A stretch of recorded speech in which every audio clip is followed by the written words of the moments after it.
Praise the lord. మన ప్రభువును ప్రియ రక్షకుడైన యేసుక్రీస్తు ప్రభుల వారి శ్రేష్టమైనటువంటి నామంలో మీకును మీ కుటుంబ బిడ్డలందరికీ సర్వశుభాలు ప్రభు పేరిట తెలియజేస్తున్నాం. దేవుని బిడ్డలారా, మీకును మీ కుటుంబానికి దేవుని సమాధానం ఈ దినాన తోడైండునుగాక. నేటి వరకు అనేకమైనటువంటి ప్రార్థన వసతులు తెలియజేస్తూ వస్తున్నారు. అందులో బట్టి ఎంతో సంతోషపడుతున్నాం. మీరు కూడా ఏదైనా సమస్యతో కానీ, అనేకమైన ఇబ్బందులతో కానీ, కుటుంబ ఆర్థిక స్థితిగతులతో కానీ ఏదైనా ఇబ్బంది పడతా ఉంటే తప్పక మాకు ఫోన్ ద్వారా తెలియజేయండి. తప్పక మేము మీ కొరకు ప్రత్యేకంగా ప్రార్థించడానికి సిద్ధపాటు కలిగి ఉన్నాం. ఒకవేళ ఈ పరిచర్య కనుక మీకు ఆశ్చర్యకరంగా ఉంటే తప్పక ఈ పరిచర్య విషయాలు సహకరించండి. దేవుడు మిమ్మల్ని మీ కుటుంబాన్ని బహుదీవెనగా ఆశీర్వదించునుగాక. హల్లెలూయా. మరి ఈ దినాన దేవుని వాక్కును మనం తెలియజేసుకుందాం. ప్రియమైన బిడ్డలారా, ఈ దినానికై దేవుడు తన బిడ్డలకు తెలియజేస్తున్న మాట ఏమిటంటే, మద్యపానం నాశనానికి మొదటిగా మొదలు పెడతా ఉంది. మద్యపానం నాశనానికి మూలం అనేటువంటి విషయాన్ని మనం ఈరోజు ధ్యానం చేద్దాం. ప్రియమైన బిడ్డలారా, నేటి దినాల్లో అనేక చోట్ల మద్యం ఏరులై పారుతూ ఉంది. దేవుడు అల్లరికి కర్త కాడు అనే మాట ఎంతో స్పష్టంగా మనకు తెలియచేయబడతా ఉంది. కానీ నేటి దినాల్లో మనం గమనిస్తే ప్రభుత్వమే అనేక చోట్ల మద్యాన్ని విక్రయించేటువంటి స్థితిలో కనబడతా ఉంది. చూడండి, సభ్య సమాజం నాశనం అయిపోయేటువంటి స్థితిలోకి మద్యం ఈరోజు కనబడతా ఉంది. కుటుంబాలను, బిడ్డలను, భార్యాభర్తల జీవితాలను, ఉద్యోగ స్థితిగతులు అన్నిటికీ నాశనం ఏదైనా ఉంది అంటే అది మద్యమే అని జ్ఞాపకం చేసుకోవాలి. ఈరోజు కుటుంబాలు ఎందుకు ఇంతగా దిగజారిపోతున్నాయి తెలుసా? ఈరోజు ఎంతోమంది కుటుంబాలు నాశనమైపోతున్నాయి, పతనమైపోతున్నాయి. కారణం ఏంటి అంటే త్రాగుడు. చిన్నపిల్లలు మొదలుకొని పెద్దలు, వృద్ధులు అనేక మంది త్రాగుడుకు బానిసలైపోయారండి.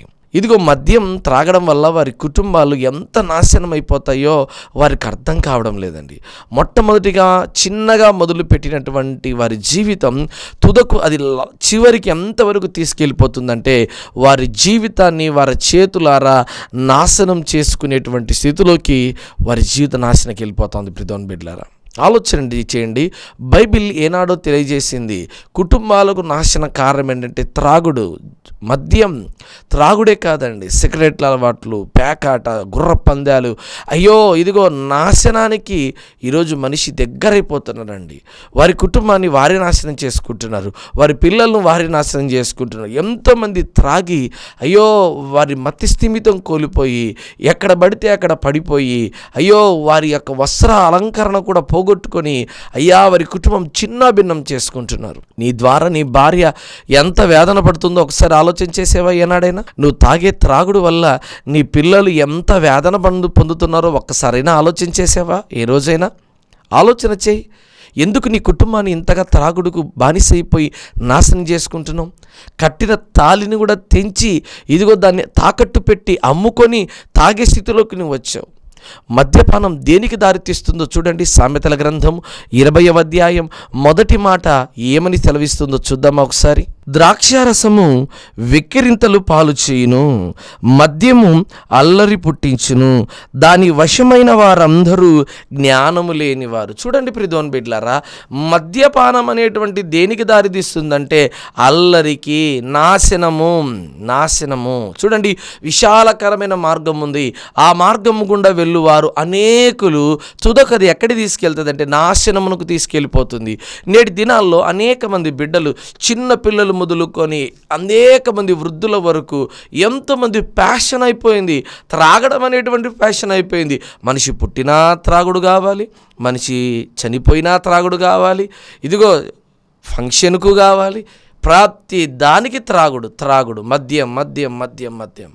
ఈరోజు కుటుంబాలు ఎందుకు నాశనం అవుతున్నాయో తెలుసా?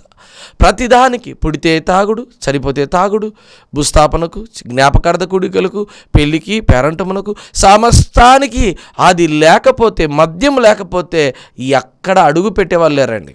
ఎక్కడ నువ్వు కూర్చుంటున్నావు తెలుసా? నీ మద్యానికి బానిస అయిపోయి ఎక్కడో ఊరి బయట పొదల మధ్య, చెట్ల మధ్య కూర్చొని ఆ చీకట్లో నువ్వు చేసే ఆ రహస్యకరమైనటువంటి పాపం నీ కుటుంబాన్ని నాశనం చేస్తుంది. నువ్వేమో సమాజానికి మంచి ఉద్యోగస్తుడివి, నీ కడుపున పుట్టినటువంటి బిడ్డలు అలాగే రావాలని కోరుకుంటావా? ఏనాడైనా నువ్వు తాగి తందనాలు ఆడుతున్నావు చూసావా? నీ పిల్లలు కూడా అలాగే ఉంటే ఆ బాధ ఎంతుందో నీకు తెలుస్తుంది. వాక్యం అంటుంది మద్యం దేనికి దాసం తీస్తుందంటే అల్లరికి. దేవుడు అల్లరికి కర్త కాడు. త్రాగుడు ఎక్కడ ఉంటుందో అక్కడ అల్లరి ఉంటుంది. అల్లరి ఉండే చోట దేవుని నామం ఎప్పుడు గనపరచదండి. భార్య ఏమో మొక్కాలొంగి ప్రార్థన చేస్తూ ఉంటే భర్త ఏమో త్రాగుడుకు బానిసైపోయాడు.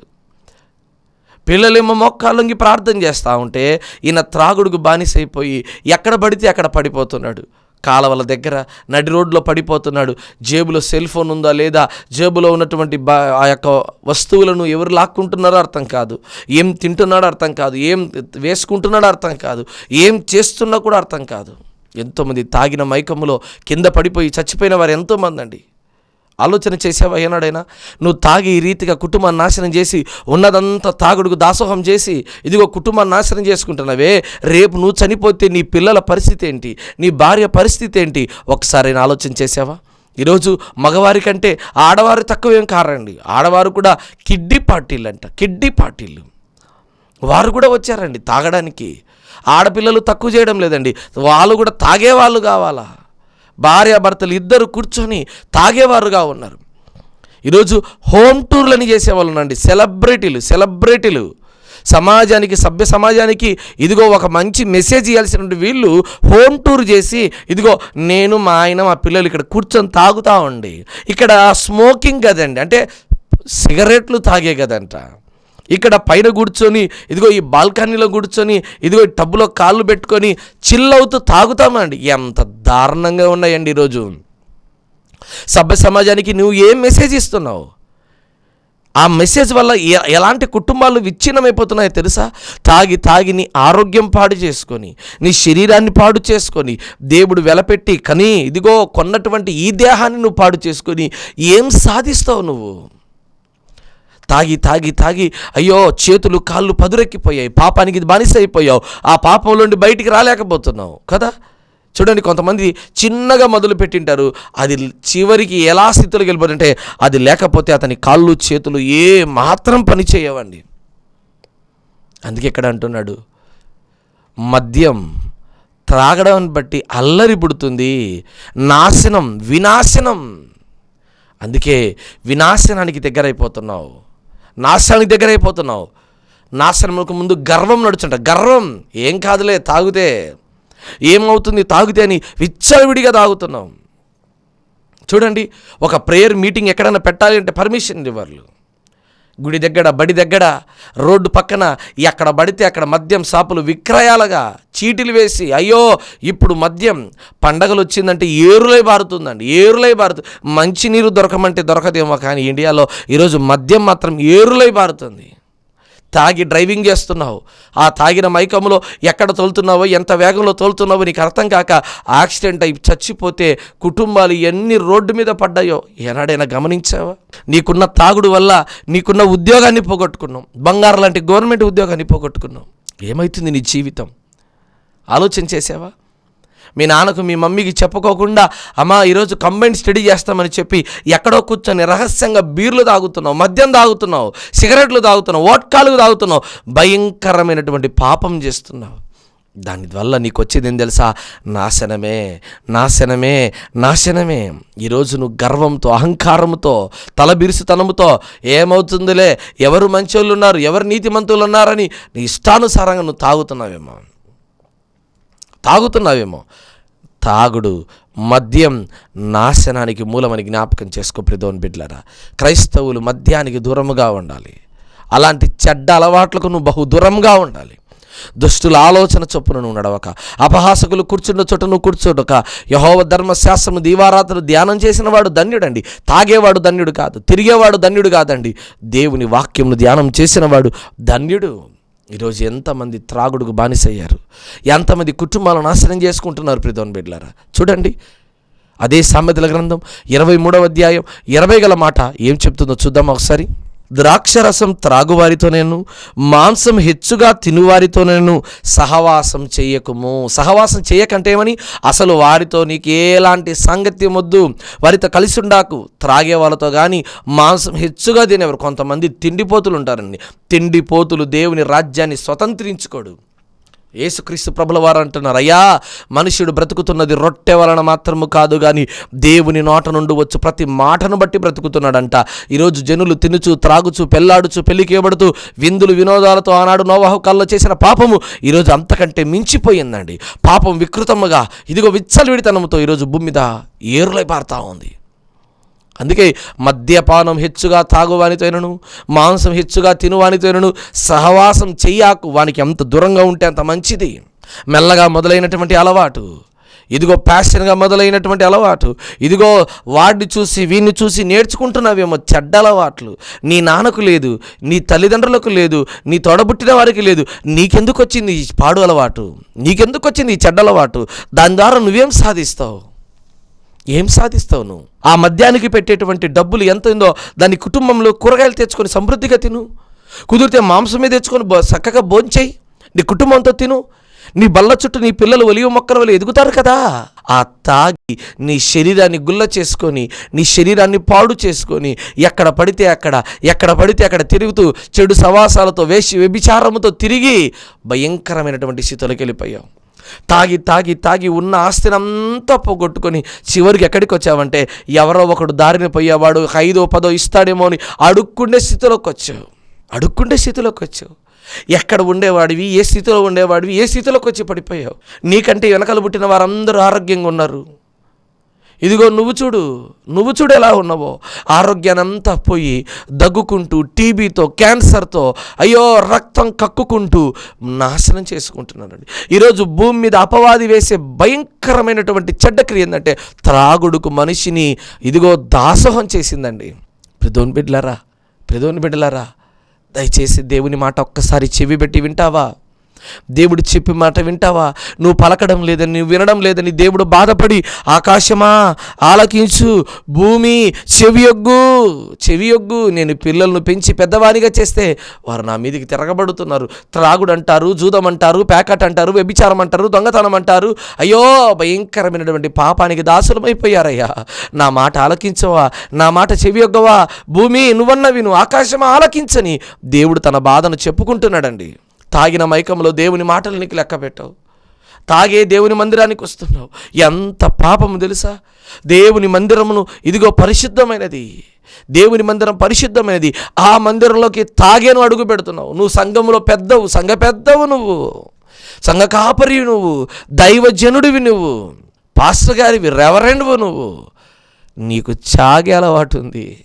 నువ్వు తాగి పరిశుద్ధ స్థలములు ఎక్కుతున్నావు. ఆనాడు హేరోదు కక్కిన పురుగులు నువ్వు కూడా కక్కుతావు. జాగ్రత్త. దేవుడు పరిశుద్ధుడు. ఆయన దగ్గరికి వచ్చే బిడ్డలందరూ కూడా పరిశుద్ధులై ఉండాలి. అందుకే అపోస్తలుడైన పౌలు గారు అంటారు, ఇదిగో నేను క్రీస్తును పోలి నడుచుకున్న ప్రకారం మీరు నన్ను పోలి నడుచుకోండి. ఎందుకు నడుచుకోవాలంటే నేను పరిశుద్ధునిగా నడుచుకున్నానండి. మీరు కూడా అలాగే ఉండాలంటున్నారు. సంఘమును నడిపించే దైవజనులైనా, సంఘ కాపరి అయినా, సంఘ పెద్దలైనా, లేకపోతే ఇదిగో కమిటీ మెంబర్స్ అయినా, మరి ఎగ్జిక్యూటివ్ మెంబర్స్ అయినా, మరి జనరల్ సెక్రటరీ అయినా, ప్రెసిడెంట్ అయినా, నువ్వు వైస్ ప్రెసిడెంట్ అయినా, ఎవరివైనా కానీ నువ్వు తాగి సంఘాన్ని ఎలా పాలిస్తున్నావు? నువ్వు తాగి దేవుని మందిరంలో ఎలా అడుగు పెడుతున్నావు? తిమోతికి రాసిన మొదటి పత్రిక 3వ అధ్యాయం 3 వచనాన్ని చదువుదాం ప్రియదేవుని బిడ్డలారా. అధ్యక్షుడగువాడు నిందారహితుడును, ఏకపత్ని పురుషుడును, మితానుభావుడును, స్వస్థ బుద్ధి గలవాడును, మర్యాదస్తుడును, అతిథి ప్రియుడును, బోధింప తగినవాడనై ఉండి మద్యపానీయు కొట్టువాడును కాక అన్నాడు. అంటే మద్యపానం తాగేవాడుగా ఉండకూడదు. ఇదిగో బోధింప తగినవాడిగా ఉండాలి. అంటే చెప్పేవాడిగా ఉండాలి, కానీ చెప్పించుకునేవాడిగా ఉండకూడదు. నువ్వే మద్యం అమ్మే షాపులలో టెండర్లు వేస్తున్నావు. నువ్వు ఒక దైవజనుడివి, నువ్వు ఒక సంఘ పెద్దవు, నీకే మద్యం దుకాణాలు ఉన్నాయి. మళ్ళీ నువ్వు సంఘములో వచ్చి నీతి మాటలు చెబుతున్నావు. తాగుతున్న వారందరూ దేవుని రాజ్యం స్వతంత్రించుకోరని ఎలా చెప్తావు? ఏ నోటితో చెప్తున్నావు? అలాగా అపోస్తుడైన పౌలు తిమోతికి చెప్తున్నాను, నైనా ఇదిగో మద్యపానం కొట్టువాడు ఉండకూడదు సంఘంలో. అలా ఉంటే వాడు నాశనమే. ఎందుకంటే వాడు నాశనం చేసుకుంటాడు, కుటుంబాన్ని నాశనం చేస్తాడు, అంటే దేవుని సంఘాన్ని వాడు నాశనం చేస్తాడు. వద్దు అలాంటి వాడు మనకు. ఈరోజు నువ్వు ఎలా ఉన్నావు? ఏ స్థితిలో ఉన్నావు? ఏ పరిస్థితిలో ఉన్నావు? ఆలోచన చేసావా? సంఘానికి బోధించే నీవు, సంఘానికి ఆదర్శంగా ఉండాల్సిన నీవు, ఇదిగో సండే స్కూల్ పిల్లలకు ఆదర్శంగా ఉండాల్సిన నీవు యూత్ లీడర్వు. యూత్ లీడర్వు, నేను సండే స్కూల్ టీచర్ని, పిల్లలకి అందరికీ నేనే నేర్పిస్తాను పాఠాలు, నేను రిథమ్ ప్యాడ్ కొట్టేవాడిని, సంగీతం వాయించేవాడిని, తబలిస్టును. కానీ నీకు పక్కకు పోయి తాగే అలవాటు ఉంది, సిగరెట్లు తాగే అలవాటు ఉంది. ఎందుకు తెలుసా? నాశనం. ఒకవైపు డబ్బు వస్తుంది, ఒకవైపు కష్టపడుతున్నావు, సొమ్ము వస్తుంది, ఇలా పక్కదారిలో పోతుంది. ఒక్కటి కూడా నిలబడడం లేదు. ఎందుకు తెలుసా? ఒకవైపు మంచి పనులు చేస్తున్నావు, మరోవైపు చెడ్డ పనులు చేస్తున్నావు. ఒకవైపు మేలు చేస్తున్నావు, మరోవైపు కీడు పనులు చేస్తున్నావు. అందుకే నీ కుటుంబం నాశనం అయిపోతా ఉంది. అందుకే నీ కుటుంబం చిన్న భిన్నం అయిపోతా ఉంది. ప్రియమైన బిడ్డలారా, అందుకే మద్యం నాశనానికి మొదలు. ఈరోజు మొదలుపెట్టి చాలా రోజులు అయిపోయిందేమో, చాలా రోజులు అయిపోయింది. కొంతమంది తండ్రులు కొంచెము కూడా సిగ్గు అనేటువంటిది లేకుండా పిల్లల ముందే కూర్చొని తాగుతూ ఉంటారు. కొంతమంది అదేదో పెద్ద ఘనకార్యము సాధించినట్టుగా పిల్లల ముందే కూర్చొని కుర్చీలో కాలు మీద కాలు వేసుకొని కాలు ఊపుకుంటూ సిగరెట్ తాగి ఆ పిల్లల ముందే, తాగేవాడి తాగి చావు, నువ్వు తాగి వదిలే పొగ ఆ పిల్లల హృదయంలోకి పోయి వాళ్ళు తాగి వారు నాశనం అయిపోతున్నారు. కారులో వెళ్తే సిగరెట్, కారులోనే మద్యం. ఇదిగో ఎంత కష్టపడి కారు కొనుక్కున్నావు, ఆ కారులోనే నువ్వు మద్యం సీసాలు పెట్టి అమ్ముతున్నావే, ఏమన్నా అర్థమవుతుందా? అదే కారులో వెళ్తుండే ఎన్నిసార్లు యాక్సిడెంట్ అయ్యింది, ఎన్నిసార్లు దేవుడు తప్పించాడు. అయినా కృతజ్ఞత భావం నీకుందా? అయినా తాగుతున్నావు, అయినా తాగుడు విడిపించలేకపోతున్నావు. కొంతమంది వస్తారు, అయ్యా మేము తాగుడు విడిపించుకోలేకపోతున్నాం అయ్యా. అపవాది నిన్ను జలగలా పట్టుకుంది, అది నిన్ను తాగి తాగి తాగి పీల్చి పిప్పి చేసి నిన్ను నాశనము చేసేంతవరకు వదిలిపెట్టదు, నిన్ను నాశనం చేసేంతవరకు వదిలిపెట్టదు. ప్రియమైన బిడ్డలారా, ఎందుకు ఇంత దుర్భాగ్యమైన స్థితి బ్రతుకుతున్నావు? ఎందుకు ఇంత పాపపు స్థితిలో బ్రతుకుతున్నావు? ఒక్కరోజైనా ఆలోచన చేసావా? మరి తాగేవాళ్ళు ఎంత బాగా తాగుతారండి. యెషయా గ్రంథము 5వ అధ్యాయం 22 గల మాట ఒకసారి చదువుదాం నాన్న. ద్రాక్షారసము త్రాగుటలో ఖ్యాతి నొందిన వారికిని, మద్యము కలుపుటో తెగువగల వారికిని శ్రమ. అంటే త్రాగే వాళ్లకు, మద్యపానం తాగే వాళ్లకు ఏమున్నాయంటే శ్రమలు ఉన్నాయి. ఏ శ్రమలు పాస్టర్ గారు? ఇదిగో తాగితే లివర్ చెడిపోతుందా? నేను తాగినా కూడా మంచినీళ్ళు ఎక్కువ కలుపుకొని తాగుతాను, నేను తాగినా కూడా కడుపు నిండా తింటాను. అవునా, మంచిది. ఈ శ్రమ గురించి కాదు, ఈ శ్రమ గురించి కాదు. రాబోయే దినాల్లో తాగుతున్న ప్రతి ఒక్కరిని ఎక్కడి తీసుకెళ్తాడంటే రెండవ మరణంలోకి, నిత్య నరకాగ్నిలోకి తీసుకుపోతాడు. అగ్ని ఆరదు, పురుగు చావదు. అక్కడ నువ్వు భయంకరమైన చావు అనుభవిస్తావు, అక్కడ భయంకరమైన చావు అనుభవిస్తావు. ఈరోజు తాగి తాగి తాగి నాశనం అయిపోయామో, నీ భార్య విధవరాలైపోయిందేమో. ఆలోచన చెయ్యి. మా నాన్న తాగి తాగి తాగి మా అమ్మను నిష్కారణంగా నాశనం చేశాడే, ఈరోజు మా నాన్న నడిచిన దారిలో నేను నడుస్తున్నానే అని కొంచెం మన ఆలోచన చేసావా? మీ అమ్మ చేతులు పట్టుకొని, నాన్న వద్దు నాన్న, కొడుకు నా మాట వినరా, మీ నాన్న తాగి తాగి ఇల్లంతా ఆస్తిని, పొలాలు, అయ్యో బంగారును, భూములు అన్నీ పోగొట్టాడు నాయన, నువ్వెందుకు పోగొడతావు నాయన? నేను మీ అమ్మ నీ చేతులు పట్టుకొని గడ్డం పట్టుకొని ఏడుస్తూ అడుగుతుంది, కానీ కొంచెం కూడా జాలి కనికరం అనేది లేదు నీకు. అందుకే ఎక్కడ అంటున్నాడు, బాగా కలుపుతారంట. కలపడంలో ఎంత సామరస్యంగా కలుపుతారో, కూర్చున్నప్పుడు మద్యం కలిపేటప్పుడు ఎంత జాగ్రత్త కలుపుతాడో. వాడికి ఎక్కువ రాకూడదు, వీడికి ఎక్కువ, సమపాలల్లో. అదే ఆస్తిలో అయితే నాకు ఎక్కువ రావాలంటాడు. అదే మద్యం దగ్గర అయితే, రే చూడు నీకు కరెక్ట్గా పోసాను, నాకు కరెక్ట్గా పోసుకున్నాను, ఇంక చూసుకో. సామరస్యంగా తాగుతారు, మంచిగా పద్ధతిగా కూర్చొని. తాగిన తర్వాత తాగిన మైకములో ఇదిగో భార్యను చంపినవాడు లేడు అనుమానంతో. తాగిన మైకంలో స్నేహితుడిని చంపి తన జీవితం నాశనం చేసుకునేవారు లేరా? ఒక్కసారి జైలు గోడల దగ్గరికి వెళ్ళు, జైల్లోకి వెళ్ళి ఆ కారాగారంలో బందీలైపోయినటువంటి ఆ ఖైదీల దగ్గరికి వెళ్ళు. ఎందుకు ఈ జీవితం ఇలా ఇక్కడ ఉన్నావే, ఏం చేసావని అడుగు. అతను చెప్తాడు, అయ్యా తాగిన మైకంలో ఎవడో చెప్పిన మాటలు విని అనవసరంగా ఒకరి మీద పడి కొట్టాను, వాడు చచ్చిపోయాడు, ఈరోజు జైలు జీవితం అనుభవిస్తున్నాను. తాగిన మైకంలో దొంగతనానికి పోయాను, నా జీవితం నాశనం అయిపోయింది. ఎంతమంది కన్నీళ్లు పెట్టుకొని ఏడ్చి చెప్పేవారు, అయ్యా చస్తే కానీ ఆ తాగుడు జోలికి పోకూడదు, దయచేసి విడిచిపెట్టు అని చెప్తారు. ఇన్ని చెప్పినా కూడా నువ్వు ఇంకా ఏమవుతుంది లేని లెక్క లేకున్నావా? ఇదిగో నాశనానికి ముందు గర్వం నడుచును, నీ గర్వము దించే దేవుడు ఒకరోజు వస్తాడు.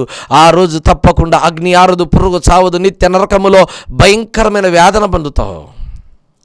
ఇదిగో ఊదారంగు వస్త్రములు ధరించుకొని, సన్నపు నార వస్త్రములు ధరించుకొని ధనవంతుడు ఒకడు ఉన్నాడంట. ఆ భోజన బల్ల మీద కూర్చొని హ్యాపీగా తింటూ తాగుతూ ఉంటే అయ్యో ఆ భోజనంను అక్కడ కింద పడుతున్న ముక్కలు ఏరుకొని తింటున్నాడంట. ఎవరు? దరిద్రుడైన లాజరు. ధనవంతుడు చచ్చిపోయాడు. ఎక్కడికి వెళ్ళాడు? పాతాళంలో వేదన పడుతున్నాడు. ఈ అగ్ని వాసనకు తట్టుకోలేకపోతున్నానయ్యా అయ్యా అని చెప్పి, తండ్రివైన అబ్రహామా, ఇదిగో ఆ లాజరును పంపించు, తన కొనవ్రేలితో ఇదిగో వేలు ముంచి ఇదిగో నా నాలుకను తడుపు అని అడుక్కుంటున్నాడయ్యా. ఆలోచన చేయి, ధనవంతుని పరిస్థితి ఏమైందో, ధనవంతుడు ఎక్కడికి వెళ్ళాడో, ధనవంతుడు పాతాళంలో ఎంత వేదన పొందుతున్నాడో దేవుడు మన కొరకే బైబిల్ గ్రంథంలో రాశాడండి. చదవాలా? దయచేసి నీకు అలవాట్లు విడిచిపెట్టు. అయినా నేనెంత అండి తాగేది? వారానికి ఒక్కసారి. అవునా? అయితే దేవుడు నీ కొరకు ఇంకొక మాట కూడా రాయించాడు. 1 కొరింథీయులకు రాసిన పత్రిక 6వ అధ్యాయం 10 గల మాటలు చదువుతున్నాం. దొంగలైనను, లోబులైనను, త్రాగుబోతులైనను, దూషకులైనను, దోచుకుని వారైనను దేవుని రాజ్యమునకు వారసులు కానేరరు. చూడండి, త్రాగే వాళ్ళు ఎవ్వడు కూడా దేవుని రాజ్యములో అడుగు పెట్టలేడు. తాగుడుపోతున్న వ్యక్తి ఏ ఒక్కడు కూడా అక్కడ అడుగు పెట్టలేడండి. ఎంతమంది ఫోన్లు ఈరోజు, ఎంతమంది ఫోన్లు. అయ్యా నా భర్త తాగి మరొకరితో అక్రమ సంబంధం పెట్టుకున్నాడు. అయ్యా నేను తాగుతున్నానని నా భార్య నన్ను విడిచిపెట్టి వెళ్ళిపోయి వేరే వాళ్ళతో అక్రమ సంబంధం పెట్టుకుంది. అయ్యా నా కొడుకు తాగిన మైకంలో నన్ను కొడుతున్నాడయ్యా, తిడుతున్నాడయ్యా. అయ్యా తాగిన మైకంలోనే ఇదిగో పరాయి స్త్రీ దగ్గరికి వెళ్ళి ఆమెను గర్భవతి చేసి అయ్యా కుటుంబం నాశనం చేసుకున్నాడయ్యా నా బిడ్డ. అయ్యో ఎంతమంది కన్నీటి బాధ, ఎంతమంది వేదన, ఎంతమంది హృదయ విచారం, ఎంతోమంది వేదన. నీకు అర్థం కావడం లేదు. ఈరోజు దేవుడు పరిశుద్ధాత్ముడు నిన్ను హెచ్చరిస్తున్నాడు ఈ టీవీ ప్రోగ్రాం ద్వారా. దయచేసి ఇప్పుడన్నా తల్లి, ఈ మద్యాన్ని మానుకో. నువ్వు సిటీలో బ్రతుకుతున్నావు, నువ్వు చదువుకున్న దానివి, జ్ఞానం కలిగిన దానివి, ఇలాంటి చెడ్డ పని నువ్వెలా చేస్తున్నావు? ఆడపిల్లవు, నీకు ఇది తగునా? ఆడపిల్లవి ఇది తగునా? మేమేం తక్కువ అండి, మేము కూడా తాగొచ్చండి. తాగేదానికి ఏముందండి, మేము తాగేది వట్టి బీరేనండి, మాకేం కాదండి. అయ్యో సిటీ లైఫ్ అనుభవిస్తున్నటువంటి వారులారా జాగ్రత్త. దేవుడు మిమ్మల్ని ఖచ్చితంగా దేవుని రాజ్యంలో తీసుకెళ్ళడు. అగ్ని ఆరక పురుగు చావక నిత్య నరకాగ్నిలో ఖచ్చితంగా కాలి బూడిదైపోతావు. జ్ఞాపకం చేసుకో. తాగి ఎంతోమంది ఆడబిడ్డలు త్రాగుడుకు బానిసైపోయారండి. చూడండి మరొక మాట, ఎఫెసీయులకు రాసిన పత్రిక 5వ అధ్యాయం 18 గల మాటను చదువుతున్నాం. ఇందు నిమిత్తము మీరు అవివేకులు కాక ప్రభు యొక్క చిత్తమేమిటో గ్రహించుకునుడి, మరియు మద్యముతో మత్తులయ్యుండకుడి, దానిలో దుర్వ్యాపారము కలదు. చూడండి, చదవబడిన మాటలు గమనిస్తే మత్తులో ఎవ్వరు కూడా మత్తులో ఉండకూడదంట. ఈరోజు మత్తు, స్టెరాయిడ్స్, సూదులు, అయ్యో భయంకరమైన మత్తు. వాడు గంజాయికి బానిస అయిపోయాడు, త్రాగుడుకు, సిగరెట్లకు. అయ్యో ఊహలలో సిటీ లైఫ్ కావాలని వెళ్ళారు. పబ్బులు చూడండి, పబ్బుకి ఇచ్చే పర్మిషన్ దేవుని మందిరాలు కూలుస్తున్నారండి పాపిష్టి గవర్నమెంట్. ఎంతమంది పబ్బులకు పర్మిషన్లు, రాత్రి 10 గంటల వరకు, మిడ్నైట్. నూతన సంవత్సరంలో వచ్చేసరికి చూడండి, చర్చిలు 10 వరకే జరగాలండి, పర్మిషన్ లేవండి. బైబిల్ ఎప్పుడైనా చెప్పిందా తాగమని? బైబిల్ ఎప్పుడైనా చెప్పిందా తిరగమని? బైబిల్ ఎప్పుడైనా చెప్పిందా వ్యభిచారం చేయమని? మిడ్నైట్ వరకు, 1 గంట వరకు, 2 గంటల వరకు పబ్బులు, క్లబ్బులు, ఇదిగో అనేకమైనటువంటి బోల్డ్ డ్యాన్స్, సంగీత కార్యక్రమాలు. భయంకరమైన పాపానికి పర్మిషన్లు ఇస్తున్నారు. కానీ దేవుని మాటలకు మీటింగ్లు, అది హైందవ సోదరులైనా, ముస్లిం సహోదరులైనా, క్రైస్తవ సహోదరులైనా మీటింగ్లకు ఇవ్వండి, దేవుని గురించి చెప్పండి. మంచి మాటలు చెప్పడానికి ఎందుకు పర్మిషన్ ఇవ్వరండి? ఈరోజు చెప్పుకోకుంటే ఎంత విచ్చలవిడితనం, కుటుంబాలు నాశనం అయిపోతున్నాయి. ఆ ఆడబిడ్డ యొక్క తల్లి శోకము, వేదన ఎవరు చెప్తే ఎవరు తీరుస్తారండి? ఈరోజు నువ్వు తీరుస్తావా? మత్తులై ఉండకండి. ఎంతోమంది మత్తులో శరీరాన్ని పాడు చేసుకుంటున్నారు. మత్తులో ఆడబిడ్డలు వారి ఒళ్ళును ఏం చేస్తున్నారో, ఎవరు ఎక్కడ తాకుతున్నారో, ఆ క్లబ్లో, ఆ చీకటిలో, ఆ లైటింగ్లో ఆ పాపం చేస్తూ, ఎవడు ఎక్కడ నిన్ను తగులుతున్నాడో, ఎక్కడ నిన్ను పాపం చేస్తున్నాడో నీకు అర్థం కావడం లేదు. మత్తులో బతుకుతున్నావు, మత్తులో. ఆ మత్తు నిన్ను నాశనం చేస్తుంది. ఆ మత్తు నీ కుటుంబాన్ని నాశనం చేస్తుంది. ఇంకా ఇంత చెబుతున్నా కూడా నువ్వు పాపాన్ని విడిచిపెట్టకపోతే దేవుని రాజ్యంలో ఇదిగో నువ్వు నాశనం అవుతావు. అగ్నిగంధకంలో సొదొమ గొమొర్రాను ఏ రీతిగా దేవుడు కాల్చివేశాడో ఈరోజు నీ కుటుంబాన్ని కాల్చివేస్తాడు, నీ పాపాన్ని కాల్చివేస్తాడు. నువ్వు ఇంకా పాపాన్ని ఒప్పుకోకుండా దేవునికి ఇష్టకరంగా బ్రతికితే దేవుడు తప్పకుండా నీ గర్వమును అనుస్తాడు. జ్ఞాపకం చేసుకో. త్రాగుడు విడిచిపెట్టు, సిగరెట్లు విడిచిపెట్టు, ఇదిగో నీకున్న చెడ్డ అలవాట్ల సమస్తాన్ని విడిచిపెట్టు. పాపానికి ఎంత దూరంగా ఉంటే అంత మేలు. త్రాగుడికి ఎంత దూరంగా ఉంటే అంత మేలు. జూదానికి ఎంత దూరంగా ఉంటే అంత మేలు. ఇదిగో క్రికెట్ బెట్టింగ్కి ఎంత దూరం ఉంటే అంత మేలు. నాశనం నాశనం నాశనం. అందుకే వాక్యం అంటుంది, ఇదిగో నాశనమునకు పోవు ద్వారము వెడల్పు, దాని గుండా వెళ్ళువారు అనేకులు. ఇరుకు ద్వారము గుండా ప్రవేశించడం, అందులో నిత్య జీవం ఉంది. ఈరోజు నిత్య జీవంలోకి నువ్వు రావాలి అంటే నీకున్నటువంటి త్రాగుడు, నీకున్నటువంటి చెడ్డ అలవాట్లు, నీకున్నటువంటి సమస్తమైన పాపాన్ని అంతటిని విడిచిపెట్టి ప్రభు దగ్గరికి రా. నీకున్న అలవాట్లు విడిచిపెట్టు. ఇదిగో ఎందుకు నీ జీవితాన్ని పాపానికి నాశనం చేసుకుంటావు? నీ శరీరం అంతా కుళ్ళిపోయింది, నీ దేహమంతా కుళ్ళిపోయింది. తాగి నీ దేహమంతా చెడిపోయింది. కాళ్ళు చేతులు వణుకుతున్నాయి, నీ దేహమంతా పదురైపోయింది. ఏం చేయాలో నీకు అర్థం కాని స్థితి, భయంకరమైనటువంటి స్థితి. ఈరోజు అలాంటి స్థితిలో నువ్వు ఉన్నావా? దయచేసి ప్రభు దగ్గరికి రా. ప్రభు దగ్గరికి వస్తే క్షమిస్తాడా? తప్పకుండా క్షమిస్తాడు. ప్రభు దగ్గరికి వస్తే మన్నిస్తాడా? తప్పకుండా మన్నిస్తాడు. నీ పాపాన్ని తుడిచివేస్తాడా? అవును. యేసుక్రీస్తు ప్రభుల వారి యొక్క రక్తం ప్రతి పాపం నుండి నిన్ను కడిగి పవిత్రపరచును గనక రా. ప్రయాసపడుతూ పాపం అనే భారం, ఇదిగో త్రాగుడు అనే భారం, జూదం అనే భారం, ఇదిగో వ్యభిచారం, దొంగతనం అనే ఏ భారంతో నువ్వు ఉన్నావో రా. ప్రభు దగ్గర ప్రార్థన చేద్దాం, తల్లు వంచని ప్రార్థన చేద్దాం. పరిశుద్ధుడైన తండ్రి, కనికరం కలిగిన దేవా, ఈరోజు నీ బిడ్డలు అనేకమైన త్రాగుడుకు బానిసలైనారయ్యా. అనేకమైనటువంటి త్రాగుడుకు బానిసలు, చెడ్డ అలవాట్లకు బానిసైనారు నాయన. అయ్యా, ఎంతమంది ఇదిగో తండ్రి వెడల్పోయినటువంటి మార్గం గుండా వెళ్తున్నారు, నాశనానికి వెళ్ళేటువంటి మార్గం గుండా వెళ్తున్నారు, వారందరిని విడిపించండి. ఎంతమంది బిడ్డలు అయ్యా ఇదిగో తన్ని పరిచయం చూస్తున్నారో వారి కుటుంబంలో కార్యం జరిగించండి. రోగంతో రుగ్మతతో బాధపడుతున్నారా? శరీర బలహీనతతో, అయ్యా ఇది గర్భఫల సమస్యలతో, కుటుంబ సమస్యలతో, ఆర్థిక స్థితిగతులతో, అయ్యా త్రాగుడుకు, జూదముకు, పేకాటకు, అయ్యా ఇదిగో తన అప్పుల ఊపిలలో కూరుకుపోయి ఉన్నారేమోనైనా. అయ్యా ఇదిగో లాండ్రీ సమస్యలతో ఎవరైనా వేదన పడుతున్నారేమోనైనా. అయ్యా ఇదిగో పిసిబడితో ఎవరైనా బాధపడుతుంది. ఎంతమంది బిడ్డలు బలహీనతున్నారు, సమస్తమైన బలహీనతలన్నీ తొలగించి నీ అపారమైన నీ రెక్కల కింద వారిని దాచి ఇదిగో ముట్టి స్వస్థపరిచి సంపూర్ణమైన విడుదల, సంపూర్ణమైన స్వస్థత యేసుక్రీస్తు ప్రభుల వారి యొక్క నామమును బట్టి ప్రార్థన చేస్తుండగా ఇప్పుడే మీరు విడుదల అనుగ్రహించి వారి కుటుంబంలో సమస్తమైన మేలులు జరిగించమని యేసుక్రీస్తు నామమును బట్టి ప్రార్థన చేస్తూ అడిగి వేడుకొని పొంది ఉంటున్నాము తండ్రి. Amen, amen, amen. దేవుడు మిమ్మల్ని మీ కుటుంబాన్ని దీవించును గాక. Amen. May God bless you.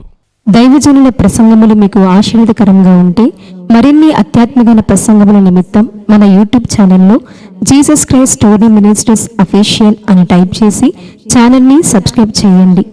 మీ ప్రార్థన అవసరాల నిమిత్తం మాకు ఫోన్ ద్వారా తెలుపగలరు. మా phone number 8688991210.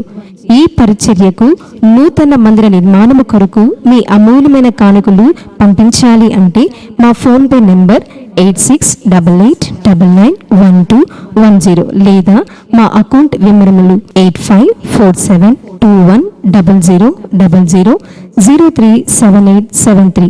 IFC code DBSS0IN0547. దేవుడు మిమ్మల్ని మీ కుటుంబమును దీవించునుగాక. ఆమేన్.